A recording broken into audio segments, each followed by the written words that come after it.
Hello and welcome back to the Life from Nurse podcast. Today we're going to be talking about some of the vintage watches that are going to be covered on the website over the next several weeks. One of the things that I think is really important about Life from the Wrist is that there is a huge focus on education, especially when it comes to vintage watches. I think there's a lot of sources out there that kind of discuss watches, but a lot of the times they don't really focus on sort of the educational side of things. And creating that a fairly seamless process.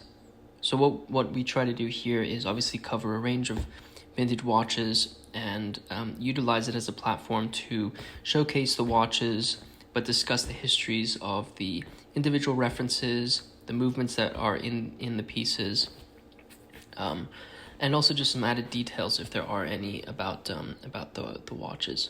There's so much variety in vintage watches. I think it really can lead to some really interesting discussions, and that's the focus that the Life on the Wrist really has.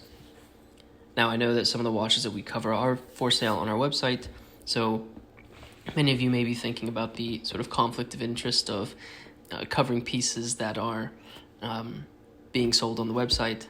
Now, one thing that I want to just make sure that is clear is first and foremost is education, and with education comes transparency in watches. So a great example is actually Universal Genève that we recently sold.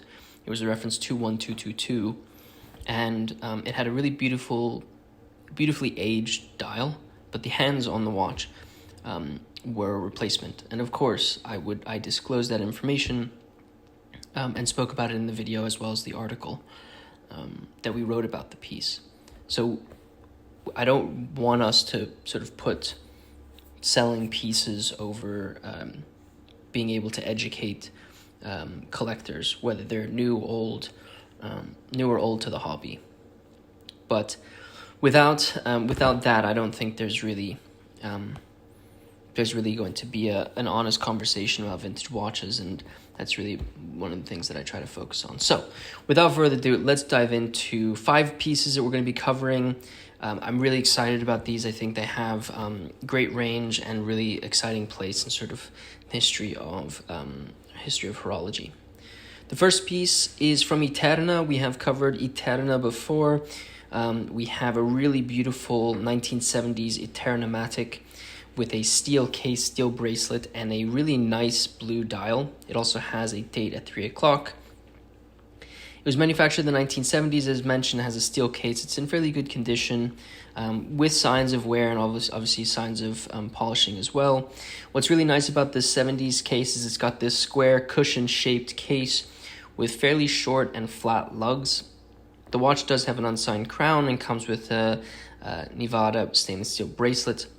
There's a really nice blue sunburst dial that I think is really attractive with applied hour markers, Eterna logo, and a square date window at 3 o'clock as mentioned.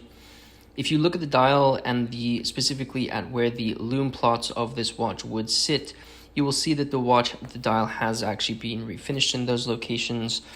I would imagine what happened is those lume plots ended up falling off and needed to be refinished on those areas. The watch is running on the caliber 1282 for movement, which is a really nice workhorse movement from Eterna, and continues the story of Eterna-matic and really what Eterna did when it comes to innovation for automatic movements. Of course, when we cover this watch, we will get into details about what they did for automatic watches. But if you haven't seen, we actually covered an Eterna-matic with a black dial that I think is thought was really a spectacular piece as well. When we sold that piece, we discussed the history of Eterna and the Eterna-matic movement.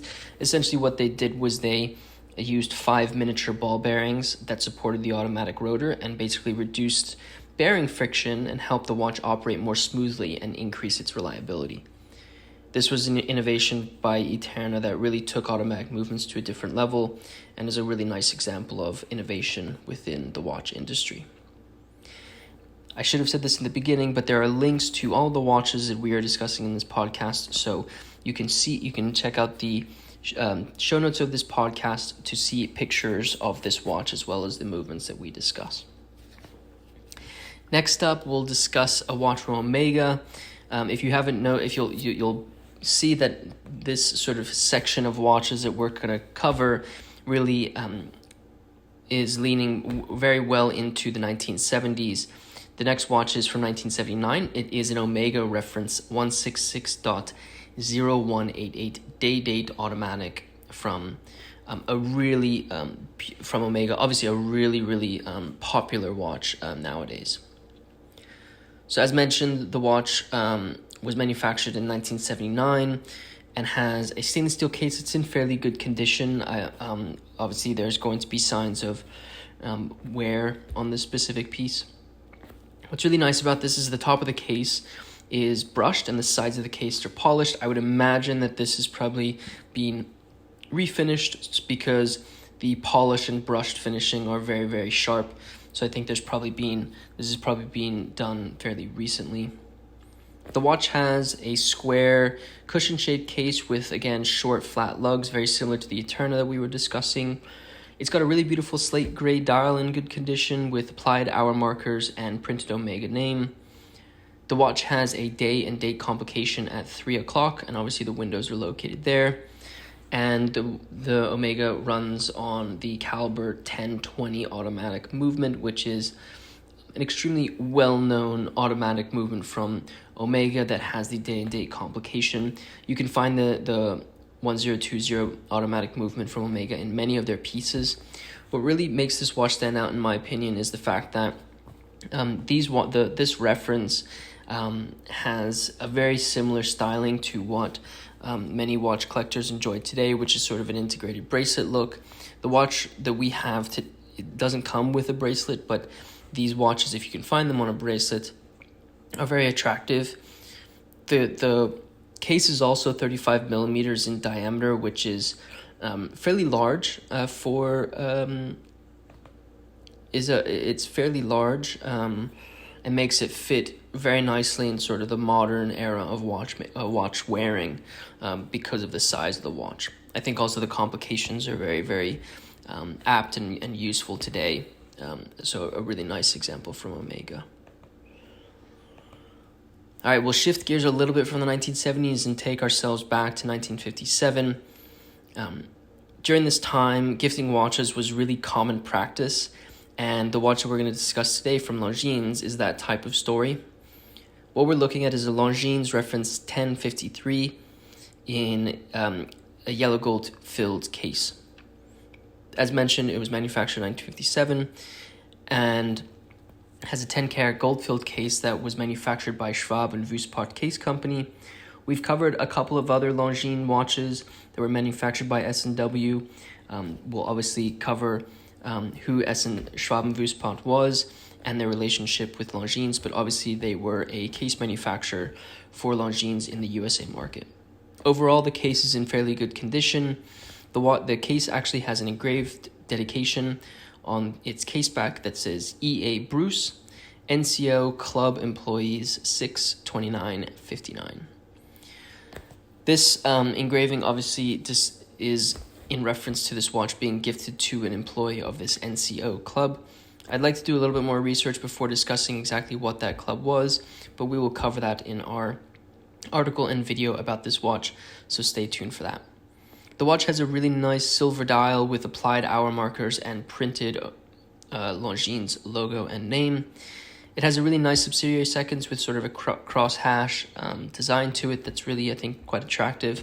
It also is recessed into the dial, which gives it sort of added dimension to a fairly simplistic watch with simplistic complications. The watch is running on the caliber 23Z manual wind movement, which is a movement that we've covered at length. What's really nice about this movement is it comes in so many different watches from Longines. It was a movement that was manufactured in, I'll say bulk, but that's probably the wrong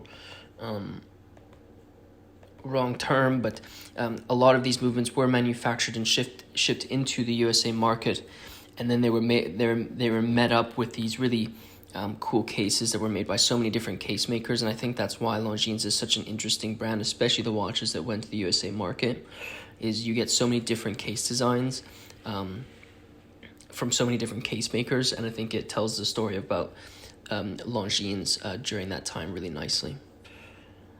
I think by now you probably know that I'm a big fan of Longines, so if you haven't, if you didn't know that, now you know it, and you can expect it going forward. All right, we'll fast forward just about 10 years and go to the 1960s. The gyromatics from Girard Perregaux are some of the best vintage automatic watches one can buy, and this reference 8194 gyromatic in steel is a great example. As I mentioned, the watch was manufactured in the 1960s and has a steel case that's in overall really good conditions with signs of wear but not so much polishing.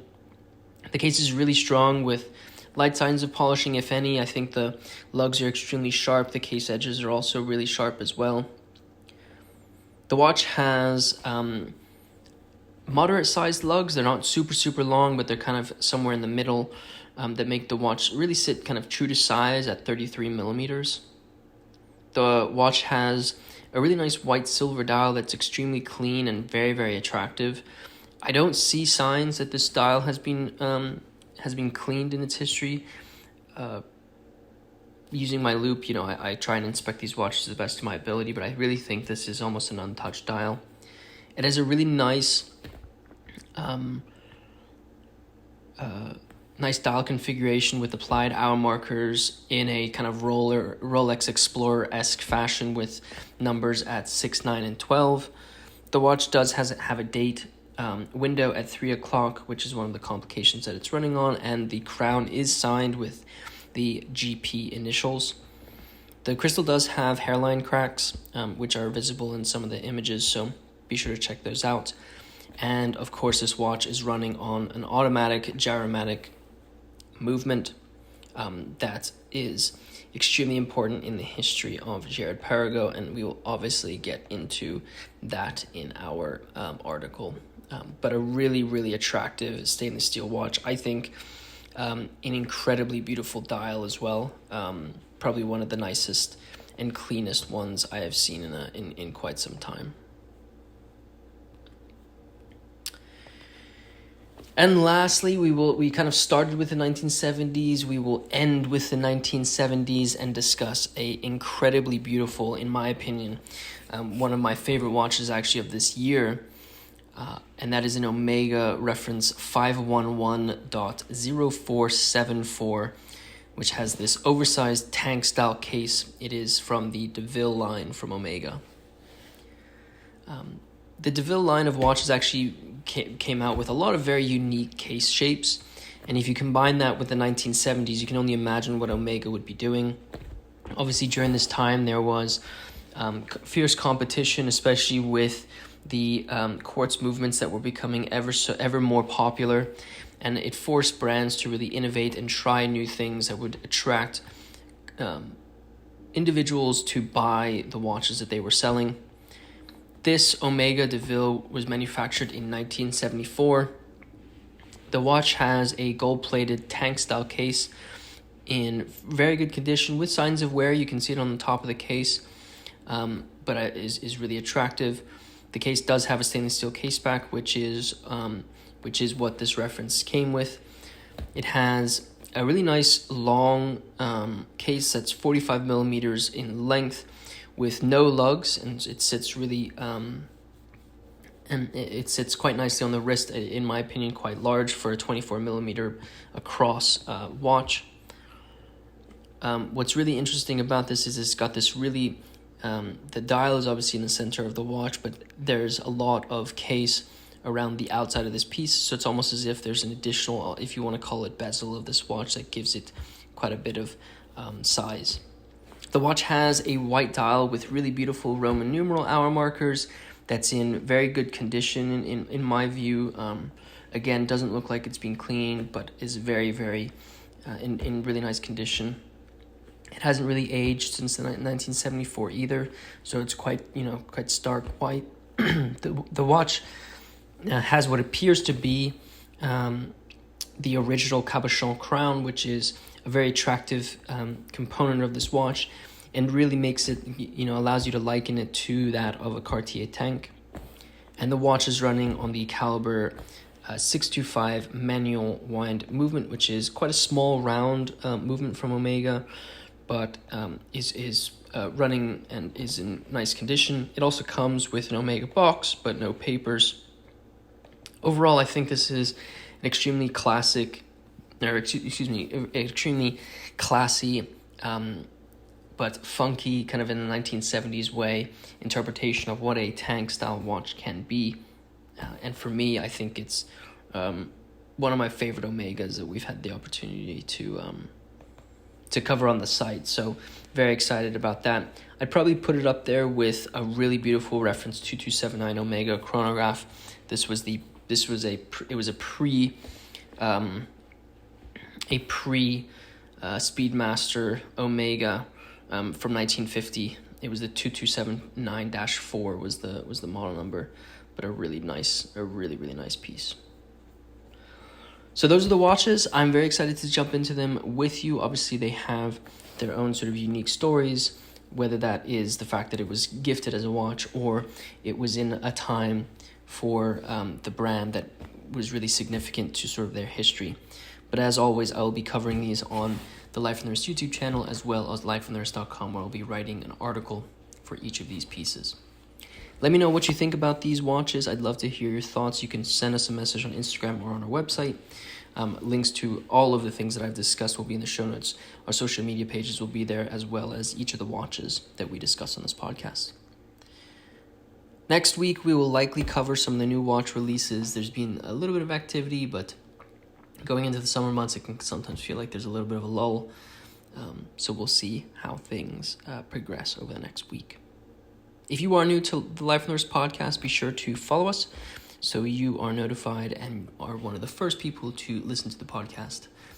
When we do release it, we release a podcast every Tuesday. So would love to have you a part of the podcast. And if you wouldn't mind sharing this podcast with a friend who might be interested in watches, it really helps out grow this podcast to get to as many people who would be interested in watches and watch podcasts.